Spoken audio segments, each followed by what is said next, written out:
Hey Megan, can you hear me? Hi, Ken. Hi, Jill.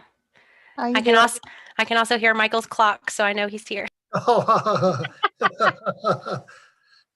all right, I'll mute it. No, I love the clock. I had video a while ago, but I I minimized the screen. I don't want to happen to it. I probably turned your video off before I started the live stream and the recording. Oh, okay. Okay. That's fine.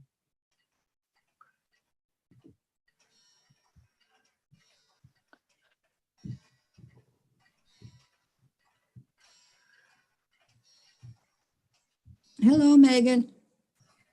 Oh, hi, Brunel. How are you? We're good, thanks. Thanks for, I don't know how I lose the information, but it So gets eaten up. you weren't the only one. So apparently either I didn't send it the same way or something else happened with it. So I resent it to everybody before the meeting. So I appreciate you letting me know. It's always feel free to contact me. I keep my email open during the whole meeting just to make sure if anybody sends me something, I can catch it. Okay. Yeah, I saw that you had resent it and I thought, oh, good. All right. So now I had in two places. I'm going to be fine. Yeah, I didn't have it either. Oh, okay.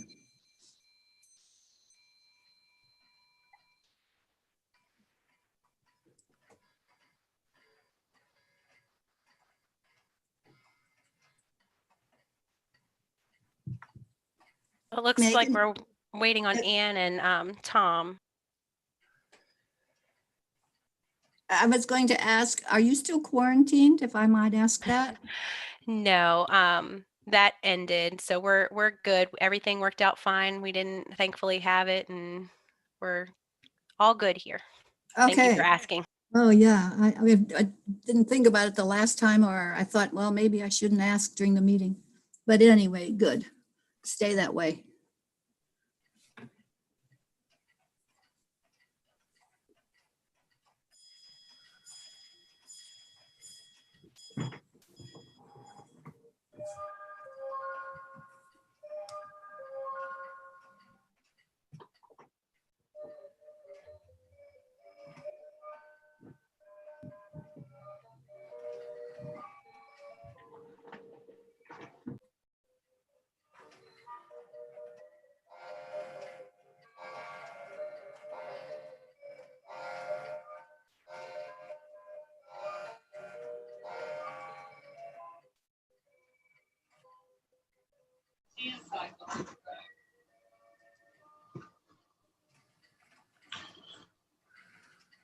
Hello, Hello, Tom. How are you?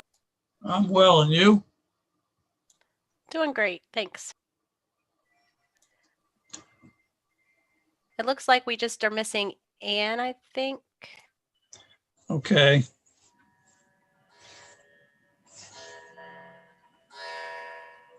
Yeah, I wanted to let you guys know, I talked to Jeff Klein today and he just texted me.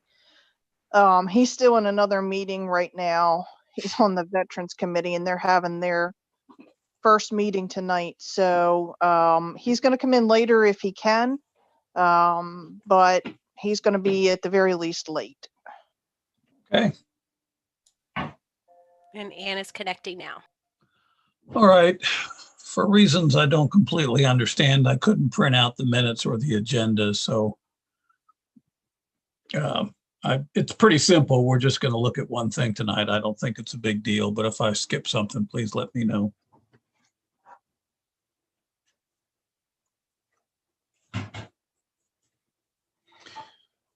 We will truly have accomplished something when computers do what you want them to do and not what you tell them to do. If you know what I mean. I know full well my computer does things often that I don't know that I've asked it to do. Yeah. Called artificial intelligence. Well, I wish it would hurry up because I don't have much of my own to supplant what they are going to provide. Be careful what you ask for, Tom. It might be a little scary. Yeah, if I swear at it, it might start swearing back at me. No, I mean, it's in your head. You're saying you wanted to know what your mind is. I know what I wanted to do. It just doesn't seem to give me that option. Ah, well. Okay, we have everybody in now. I believe so. Yeah, All right, we will I officially just, call. Pardon? That's Edie. I'm going to Ah. rename her. Edie, Okay. yeah. I guess for the minutes, we need to do a roll call.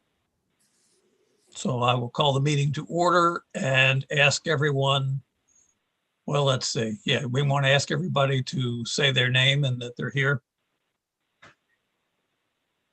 So I'll start, Tom Clemens, and I'm here. Ann Aldrich, I'm here. Harry Rohr, I'm here. Greg Smith, I'm present. Michael Lushball, I'm here. Edie Wallace here. Okay, I think that's it. Vernell is not with us tonight. I Vernell's am here. here. I am Oh, here. okay, there you are, Vernell. Thank you. Oh, sorry. That's all right. Did everyone receive the minutes of the last meeting? And does anyone have any additions, corrections, or deletions from it that they want to make? One correction on the first page. Okay, In under old business, the second paragraph, the last sentence. I believe that's Douglas Reed, not Reader. ooh. Good catch. Thank you, Vernell. Any others? All right, then I'll need a motion to approve the minutes as amended. So moved. This I'll is make that Ann. motion. Anne has moved and Vernell has seconded. Was that you, Vernell? That was I Edie. believe that was That was Edie. Edie. Okay, better yet. Yeah. Okay. All in favor, say aye. Aye. Aye. Aye. Aye. And opposed. So the motion is carried. Maybe we should start with, well, I was going to say before we get to the new business, do Jill or Megan have anything they want to tell us about? Sure, I can do that part. Just as an update for staff reviews, we only had one thing come in for HDC review, and it was an ag certificate in the Antietam overlay. Ag buildings are exempt, so staff passed on that permit, and that's the only thing that's come in for review for us. We did attend, or I attended the MAHDC annual meeting, and some good news is that they will be having some new training topics coming soon, so we'll keep an eye on those. I also attended the Battle of Falling Waters listening session. I attended the first one. I don't know if any of you attended the second one, but that was informative. That was held or hosted by Preservation Maryland. They're gauging the public interest and doing kind of an analysis on what obstacles are in place for getting the battlefield recognized. It seemed there was a lot of good discussion between private property owners and those who have interest in it. And I was very impressed that it was very civil and a good conversation. We also did have our MAHDC training, and I did want to give an update that the paperwork that goes along with the training, as far as like a paper copy of everything, will be forthcoming from the trainer. He is going to send that out because I know Tom had trouble getting in, but I did find that training extremely helpful. I don't know if any other members wanted to make any comments regarding that, but yeah, we attended that as well. And then Jill had the pleasure of attending the Heart of the Civil War Heritage Area meeting, which is listed as a YouTube video, which I put the link here, but I don't know if Jill wanted to provide any comments on that. I don't have a whole lot to add to that. It was a very well done video that they were able to put together on a pretty short-term basis. So, kudos to the staff. there at the Civil War Heritage area. Liz Chateau and her staff always do a fantastic job. There was the discussion about the financial study that was done across the heritage areas. I believe it was done across the entire state. So all of the Civil War heritage areas were looked at and reviewed. And I can't remember the exact numbers. Maybe Megan has it handy, but the exact numbers for tourism and heritage tourism, I think we are going to find that unbelievably useful to us in our promotion of historic resources and pushing forward and trying to save and preserve our resources that we have here in the county. We are also, in addition to that, Tom knows a little bit about this. I'm going to send out another email. We still have the discussion about the demolition permit policy. We are scheduled for the commissioner's agenda this coming Tuesday. It looks like so far we're going to be able to have all 3 members present. I didn't think we would, but if Tom, you want to come to that, you're welcome to come. And Linda and Ralph Young are all looking to present there. The discussion that we've had for months now regarding the demolition permit policy and trying to move some of those objectives forward with the county commissioners. It's getting tricky now to get in with the commissioners because of the surges in our positivity rate. They are playing this day by day to see where our positivity rates go. I think the number that they're looking at right now is that if it gets to a 15% rate, that they will no longer hold in-person meetings. The commissioners will go back to virtual meetings, but that's not a given yet. So we could very well be looking back at virtual meetings with the commissioners. They still are live streamed. So, you know, you guys that aren't going to be able to attend can still listen in. I don't have an exact time for when that's going to be on the agenda.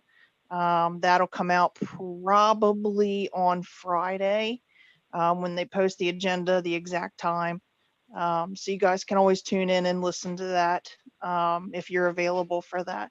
Other than that, I don't have anything else to add. Megan's been doing a fantastic job taking over the job duties and pushing us forward and getting things done. So that's all I have for the evening. Thank you.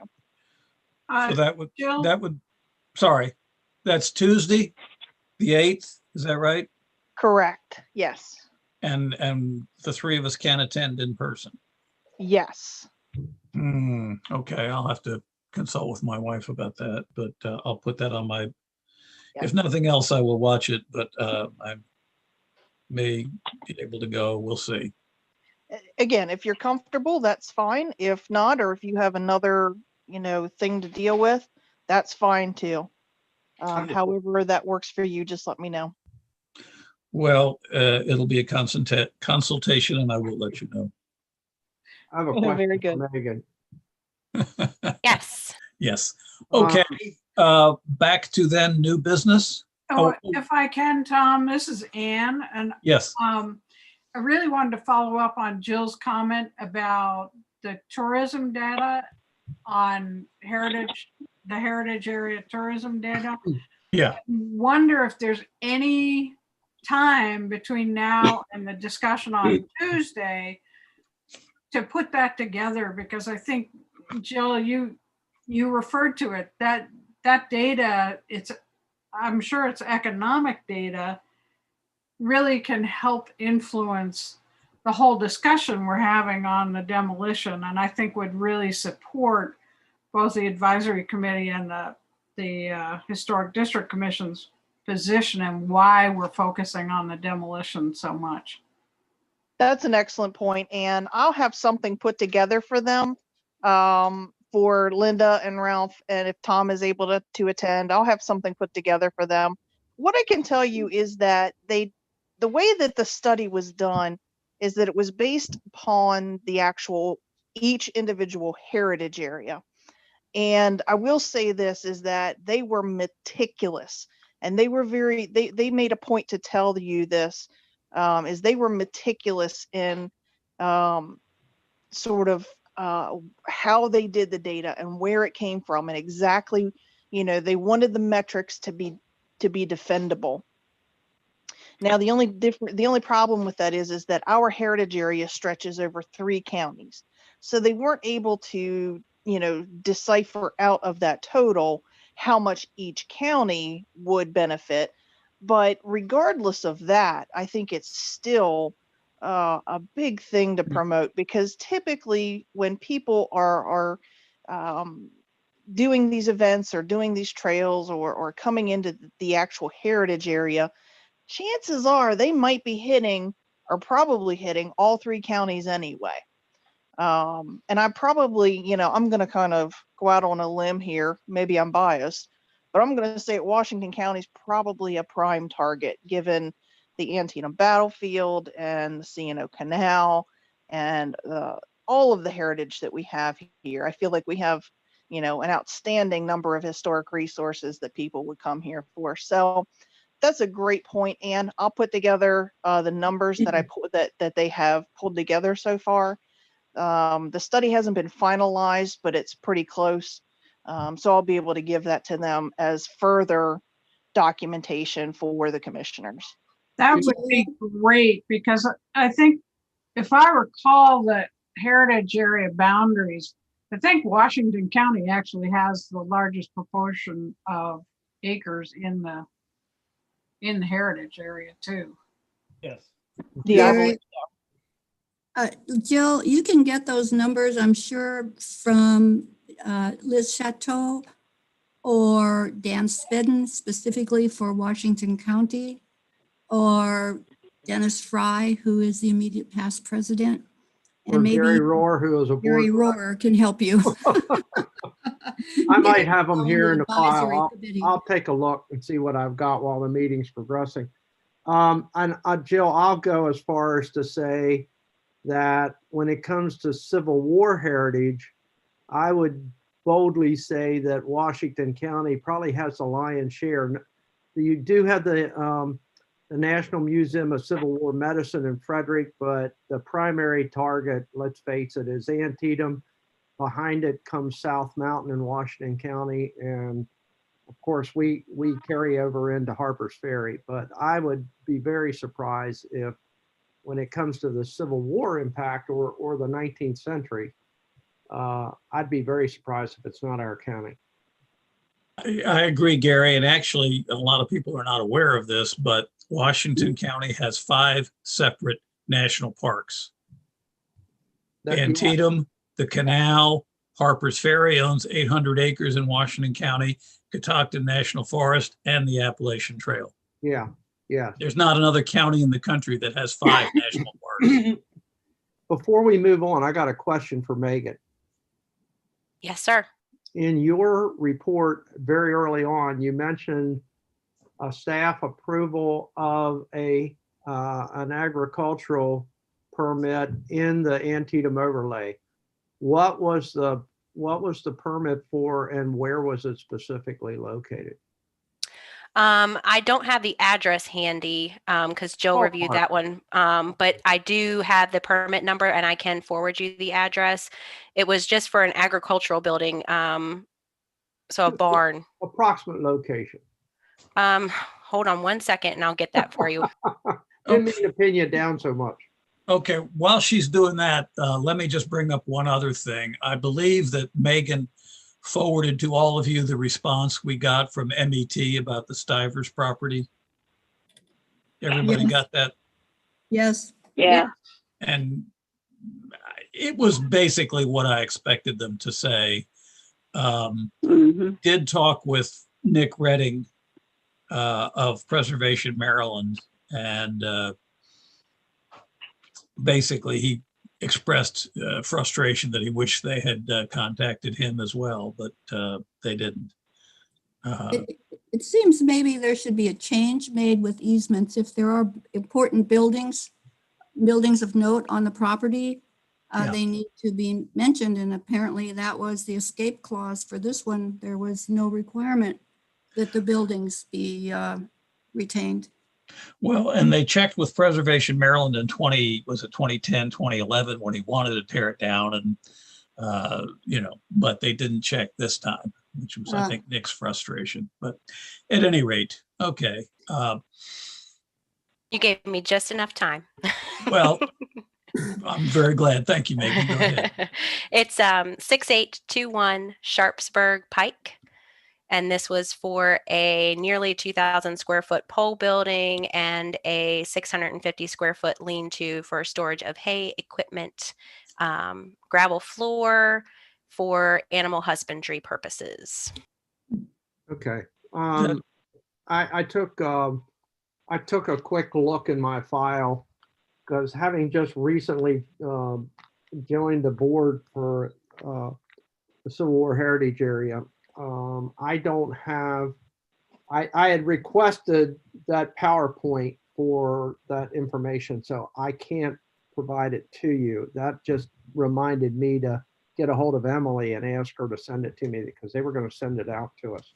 But thank you for looking that up. I appreciate it. I'm just curious of the proximity and its relationship to the battlefield. Sure. Okay. All right. Are we ready to move on the question that we have before us tonight about the renovation, the alteration in Roarsville? Everybody ready for that? Yeah, about as ready as I'm going to be. Yep, ready to go. Okay. One thing I want to say at the outset, when I read through this, the fellow who is proposed to be doing the work, John Bertner, is a neighbor and a friend of mine, so I'm afraid I'm going to have to recuse myself from voting. I don't think that's going to be a big deal. We usually are pretty united on what we decide to do, but I just, to keep it above board and any, question about unethical behavior, I just want to make that clear at the start. Okay. You are the last person I would question on their ethics and behavior. If you know something of the quality of this person's work, Tom, I am not familiar with it. I would personally ask that you convey your knowledge of of this person's experience. I don't mean to put you on the spot, but I think all of us greatly respect your integrity, and I certainly am not going to question any input that you could give that would be objective and informative. Well, as I say, I don't expect it to be a big deal, but if anybody came back to the county and the planning commission and said, hey, wait a minute, this guy's a friend of the person doing the work, I would just rather put it out up front and say, okay, I'm not going to vote, just so that we're above board with everything. Okay. All right. Does that make sense, Jill and Megan? Yeah, Absolutely. just to chime in, just to let you know, Tom, we've had this issue come up in the past, and I wanted to let you know that the only time we look for members to recuse themselves is really when we feel like there's a conflict of interest. And what we mean by conflict of interest means if you would somehow personally or financially gain from voting in favor of or against a specific project. See, the thing is that when you have, that's the whole idea behind a community board. When you appoint people from the community to judge projects about the community, it's inevitable that you're going to have relationships. And that's understood across the state for all the boards that we have, whether it's Board of Zoning Appeals, Planning Commission, Historic District, you name it. There's going to be that expectation that there are going to be relationships that exist. The only time you really have to formally recuse yourself, or you're asked to formally recuse, again, would be as if you feel like you would either personally or financially gain from making a decision or imparting some sort of biased opinion or something like that. So it's entirely your comfort level. You may recuse yourself if that makes you feel comfortable. I don't see any problem with you discussing the issue. Your friendship is one thing, you've made it known, but just for information purposes, I wanted to pass that along. Well, if there's a way you can figure out how to make money serving on this board, I'd like to know it, but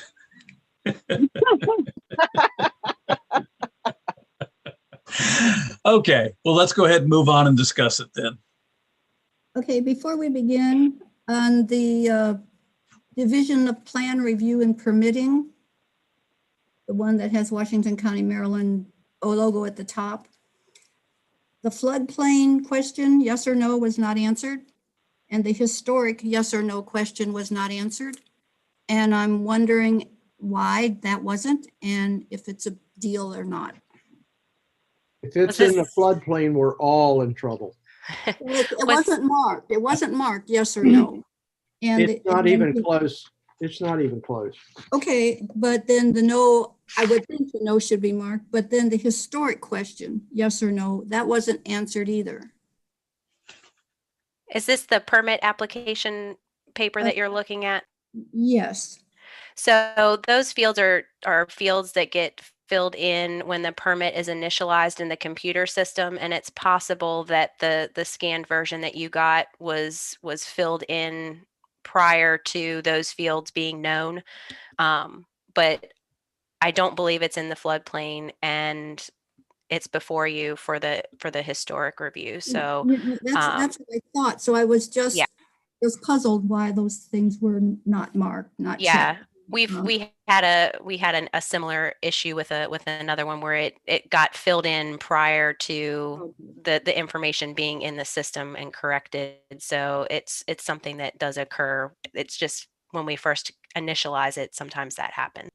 Okay. Thanks. If you Okay. look at the fifth photo, looking at the driveway, looking across the driveway at the end of the house with a vehicle parked on the left, you'll see very clearly this sits well above any floodplain in the area. Yeah, this is Greg here. I drove down to Rohrersville this morning to see if this property was visible amongst the trees with the leaves off. And I'm glad I did, because I was able to get a nice view of the topography surrounding the house and how that influences the design very nicely, I might add. It's way up above the creek, which flows between Main Street and the house. Thank you. Any other comments anybody wants to make about this? Did you want I have a staff to go question. through? I'm sorry, who was speaking? Edie has a question. Okay, go for it, Edie. Okay. It says that the porch is going to be constructed of pressure treated lumber, but it doesn't say if it's going to be painted. We do have Mr. Yabner on the line. If you had questions for him, he was able to attend, and that's the property owner. I don't believe that Mr. Bertner mentioned that when I was at this site, and I did not ask him that specifically. So maybe Mr. Yabner can provide detail on that.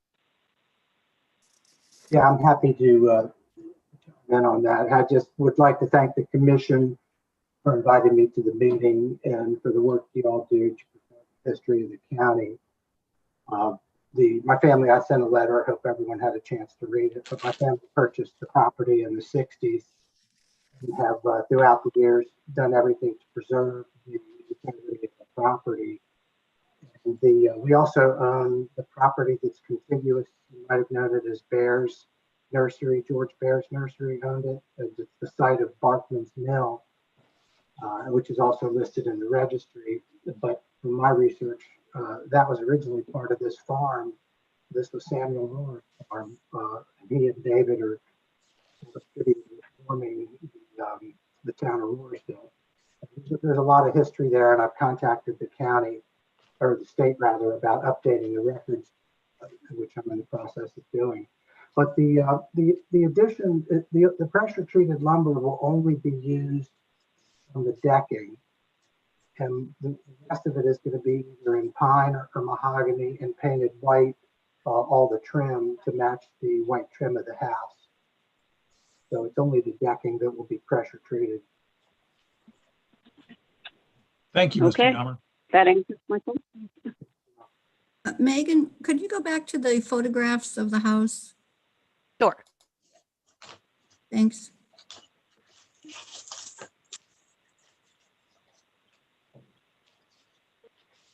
Okay, what we see is the shadow of a previous porch. Right.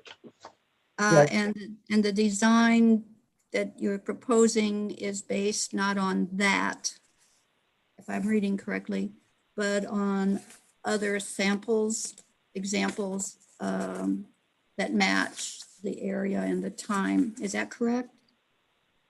Yes, that's correct. I could provide pictures of what was there. It was a cinder block foundation, which definitely wasn't original. You can just barely see what was there. I see. Yeah, and so we have no idea when that was built. Okay, so I was just reading, Megan, the pages from the Secretary of the Interior Standards about porches. And there was something about any railing or anything should be behind columns. Well, there were no columns really visible here. And I don't know from the design, the drawing, if the fencing part is behind the columns. Is that how that's set up? Those are going to attach to the sides of the columns. And I apologize that I don't know your names by your voices, but oh, I'm sorry. So they are going to connect to the sides of the columns. And the house is decidedly of the federal period and style, which was not real ornate. Like, right, there's a good example of where they're just sort of rectangular. And the fencing is required, pickets is required by code because it's open. By code. Yeah. Okay, there's a good example also. Yeah. And some of those have hip roofs, but I've talked to some folks I know, and the house has gable. Some of these are hip roof. Our house is all gable, so we decided to just have gable ends, not the hip ends. You can see some of these example here are a little more ornate, probably later 1800s. Our house, I've got it. The mill was on the Varles map of 1808. So we suspect that the house was there somewhere around that time. So this house is the closest one I could find to time period and design of the structure that we're talking about, that still had what is likely to be an original footprint, at least, of the porch. A lot of the porches in Roarsville, when I reviewed them, just so the commission members know, have been replaced or altered over time, switched to the turn spindles, and the spindles that you're used to on the balustrade have also turned or just straight as well, even between when these surveys were done and when the current pictures are shown on Google when I was driving through. Will the spindles be tooled in any fashion, or are they just going to be straight members? We're going to keep them pretty straight. That's what what I've researched, that the sort of the turned and more ornate spindles came from a later period. So is it more of a square cross section to it then? Correct. Yeah. And in the house, it has all the original railings and the stairs, and they are just basically squares. They do taper slightly as they go up, but essentially just squares. So that's what we were going to go with. How will the woodwork on the porch be painted then? So it'll be all painted white. Okay. Yep. And the deck as well? We can't paint it right away because the treated lumber takes about a year to cure. Yeah, I'm familiar with that. I understand. Right. So we really haven't decided yet what we're going to do there. It might look more traditional if it just weathers to a gray. Okay. Are you going to paint the ceiling of the porch? Are you going to paint it light blue?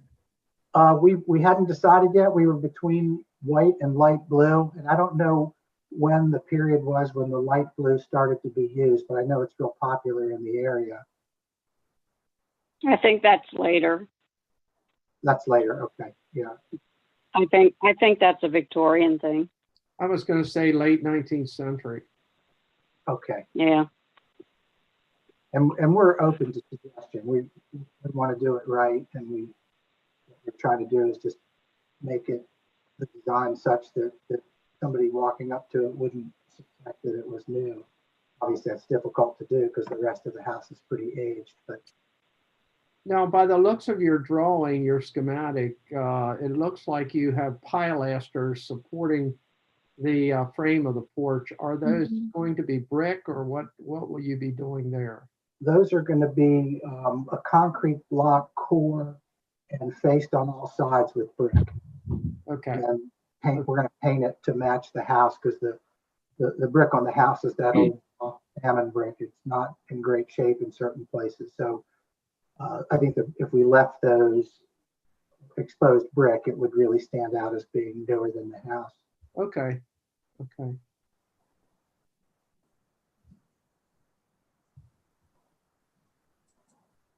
And I did want to mention to the commission members as well, the porch was not called out in the inventory sheet at all as a architectural feature for the house. So I'm not sure if at the time that the inventory was completed, if that porch was already recognized as original or not original. It sometimes the inventory sheets are very detailed and sometimes they're not, and that particular feature was not mentioned. It's hard to tell if there was several concrete block buildings on the farm that were crumbling. Somebody was good at concrete block, I think in the 1930s or 40s or 50s, but there was a lot of concrete block. And the foundation of that porch that you see in the inventory pictures was concrete block. So that porch might have been there and they just lifted it and put block under it, but we think it was probably from the 40s or somewhere around there. Yeah, I suspect whatever that porch was, that it was not original to this house. I would expect that it was more just a landing to the door. I was going to ask you, it's my understanding that era it would have been what we would call a portico, or like you say, just a small landing. Right. But, I mean, I'm looking at the picture and the ghost of this porch that was removed. It was over the decorative brickwork above the door, the windows and door, and I don't think that would have been done originally. If they were going to be covered, they wouldn't have bothered. Right. Anyone else with comments, questions for Mr. Yavner? The comment I have was, when I was reading this, it seemed that Mr. Yavner had just attended the very same workshop that we heard as far as design and applicability. I do have one comment, though. It struck me in the letter you wrote November 12, 2020. This is Vernell, by the way. In the last paragraph, you talked about the clearing that you did, and you mentioned removing Elianthus, which is a very good thing to remove these days, and kudzu. I have recently asked the county master gardener director if we have kudzu in Washington County, and she said not to her knowledge. So I'm wondering, was there really kudzu when you cleared? Yes, there was an extraordinary amount. And I have a friend who's in the horticulture business come out and identify it. And there are still next to the Bears building there, the old Cooper shop, there's still pieces of it hanging that are as big around as your wrist. It was really had blanketed the property. Thank you very much. I will pass that information on. Yeah. Yeah, there, if you Google, do Google Earth and do the street view of 4425 Main Street and move your way down the road, the pictures in Google are still dated from before we started clearing. And there's literally a forest. You can't see the property at all, whole way on the frontage. And it was all invasive.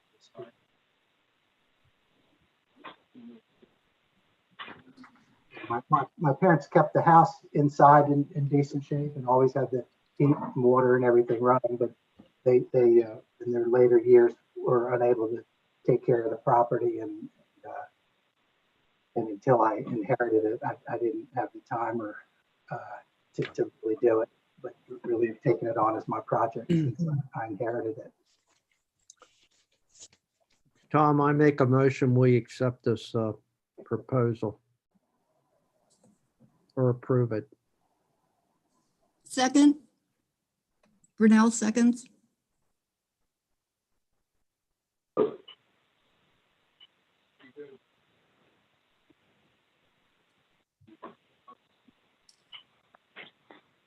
Did we lose Tom? Tom, your mic's off. There you go. Sorry about that. I thought I had unmuted. Been moved and seconded. Any further discussion before we call the question? Hearing none. All those in favor of the motion signify by saying aye. Aye. Aye. Aye. All those opposed, nay. And for the record, Deborah, I'm going to abstain still. Okay. All right. That's taken care of. Thank you very much, Mr. Yavner, for attending and your comments. And we certainly appreciate your efforts to keep this house in good condition. Thank you. And Greg here, I'd like to make a comment to Mr. Yavner. Driving through the town today, I saw, especially with the leaves off the trees, what a key spot in the town this property is. And I think the design of the L-shaped porch fits in very well with the topography there and the way you see the house, the way it relates to the town.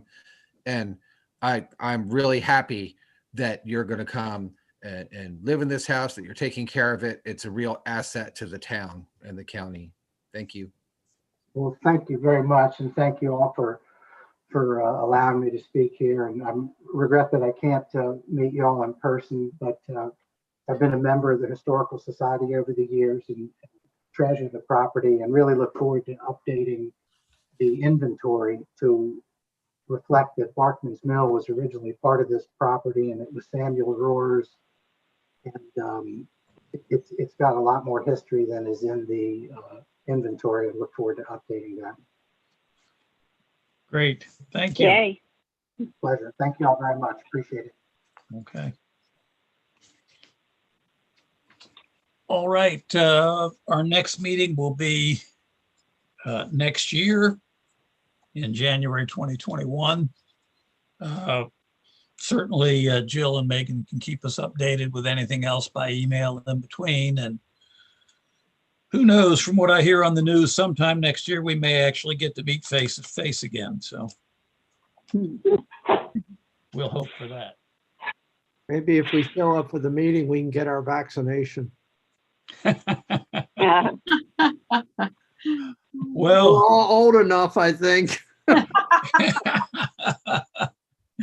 yeah, if on that criteria alone, I'm certainly with you. So Wish everybody a Merry Christmas and a Happy New Year for those that I don't talk to in the meantime.